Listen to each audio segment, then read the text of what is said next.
নমস্কার বন্ধুরা, কেমন আছো তোমরা সবাই? আশা করি সবাই খুব ভালো আছো। শুভমিতা ব্লগে সবাইকে স্বাগত জানাই। আজকে তোমাদের সাথে ভীষণ সুন্দর কুঁদরি ভাজার রেসিপি শেয়ার করব, তাও আবার মশলা দিয়ে। এইভাবে কুঁদরি ভাজা কিন্তু একবার বানিয়ে খেয়ে দেখতে পারো, ভীষণ টেস্ট হয়।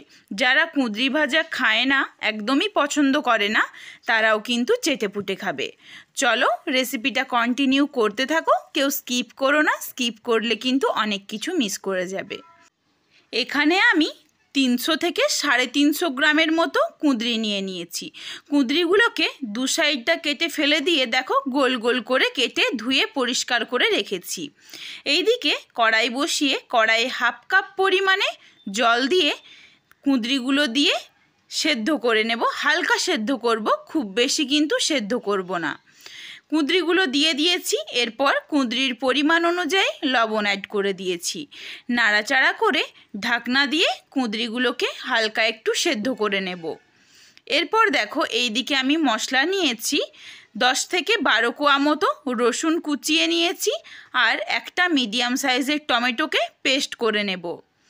এইদিকে দেখো ঢাকনা খুলে দেখিয়ে দিচ্ছি, অল্প একটু কিন্তু এখনও জলটা রয়েছে, আর একটু সেদ্ধ হবে। আমি একটু ভেঙে দেখলাম, আর একটু কিন্তু সেদ্ধ করব যাতে জলটাও শুকিয়ে যায়। দেখো জলটা শুকিয়ে গেছে, সেদ্ধটাও কিন্তু হয়ে গেছে। তোমাদের আমি একটা চেপে দেখিয়ে দিচ্ছি, ভেঙে যাচ্ছে কিন্তু একদম যে নরম সেটা কিন্তু না। এইভাবেই কিন্তু সেদ্ধ করতে হবে। জলটা দেখো পুরোটাই শুকিয়ে গেছে। এরপর কুঁদরিটাকে নামিয়ে কড়াটা ধুয়ে পরিষ্কার করে 1 টেবিল স্পুন সর্ষের তেল গরম করতে দিলাম। তেলটা দেখো ভালোভাবে গরম হয়ে গেছে। এরপর যেই কুঁদরিগুলো ভাপিয়ে রেখেছিলাম, কুঁদরিগুলো দিয়ে একটু লালচে করে ভেজে নেব। এই সময় কিন্তু আর হলুদ বা অন্য কোনো মশলার ব্যবহার করব না, খালি লবণ দিয়ে সেদ্ধ করা কুঁদরিটাকেই একটু লাল করে ভেজে তুলে রাখব। দেখো কুঁদরিটা কিন্তু আমার লাল করে ভাজা হয়ে গেছে। ঠিক এইভাবে কিন্তু ভাজতে হবে লালচে করে। এরপর কুঁদরিটাকে চলো তুলে রেখে দিই। কুঁদরিটা তুলে রেখে দিয়েছি ওই কড়াইয়ের মধ্যে। এরপর আবারও 1 টেবিল স্পুন সর্ষের তেল দিয়ে দিলাম।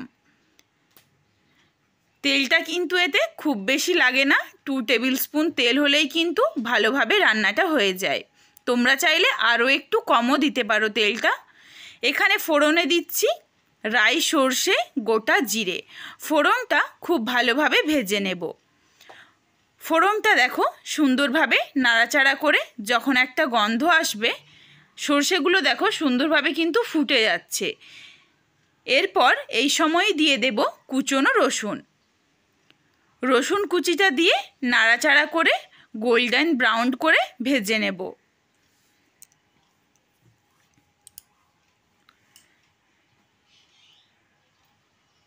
দেখো ভালোভাবে নাড়াচাড়া করে নিচ্ছি। এই সময় কিন্তু একদম লো ফ্লেমেই ভাজতে হবে, নইলে মশলাগুলো পুড়ে যাবে।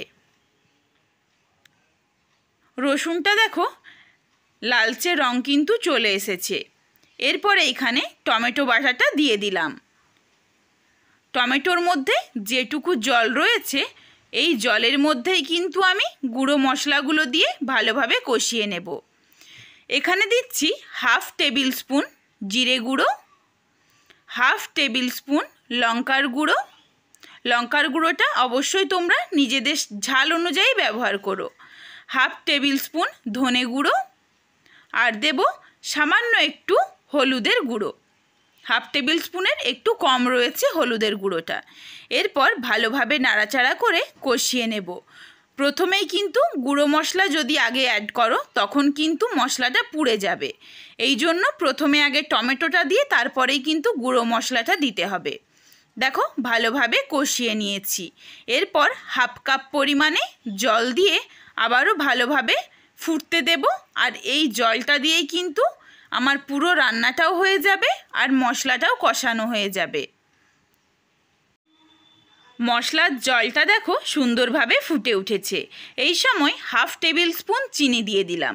চিনিটা তোমরা চাইলে দিও, না চাইলে নাও দিতে পারো, তবে সামান্য একটু চিনি দিলে টেস্ট একটু ব্যালেন্স হয়, আর টেস্টটা একটু বাড়েও। দেখো মশলাটা কিন্তু এইভাবে 3 থেকে 4 মিনিট মতো লো ফ্লেমে আমি ফুটিয়ে নিয়েছি। এরপর কুঁদরিগুলো এর সাথে অ্যাড করে দেব। কুঁদরিগুলো দিয়ে ভালো করে নাড়াচাড়া করে মিশিয়ে নেব। আর কিন্তু ঢাকনা দেওয়ার কোনো প্রয়োজন নেই, কারণ কুঁদরিটা সেদ্ধও রয়েছে, কুঁদরিটাকে একবার ভেজেও ছিলাম, এই জন্য আর ঢাকনা দেব না। দেখো এই জলের মধ্যেই খুব ভালোভাবে নাড়াচাড়া করে কুঁদরিটাকে কষিয়ে একদম ভেজে নিচ্ছি। দেখো কুঁদরিটা একদম সুন্দর করে ভাজা হয়ে গেছে, তেল ছেড়ে দিয়েছে। এরপর কুঁদরিটাকে 1 থেকে 1.5 মিনিট মতো নাড়াচাড়া করেই নামিয়ে নেব জলটা শুকোনোর পরে। আমার এই কুঁদরির রেসিপিটা তোমাদের কেমন লাগলো কমেন্ট করে জানাতে ভুলো না কিন্তু। যদি ভালো লাগে তাহলে লাইক করো, শেয়ার করে বন্ধুদের দেখার সুযোগ করে দিও। তোমরা যদি এই রকম নিত্য নতুন রেসিপি আরও দেখতে চাও, তোমরা যদি ফেসবুক থেকে দেখে থাকো তাহলে পেজটিকে ফলো করে দিও, যদি ইউটিউব থেকে দেখে থাকো তাহলে চ্যানেলটিকে সাবস্ক্রাইব করে পাশে থাকা বেলটি অন করে অল নোটিফিকেশান অন করে রেখো আমার প্রত্যেকটা রেসিপির নোটিফিকেশান, যাতে তোমাদের কাছে সবার প্রথমে পৌঁছে যায়। সবাই ভালো থেকো, সুস্থ থেকো, আবার হাজির হচ্ছি নতুন কোনো এক রেসিপি নিয়ে। পরবর্তী রেসিপি দেখার আমন্ত্রণ রইল। আজকে আসি, আবার দেখা হচ্ছে কিন্তু নতুন এক রেসিপি নিয়ে।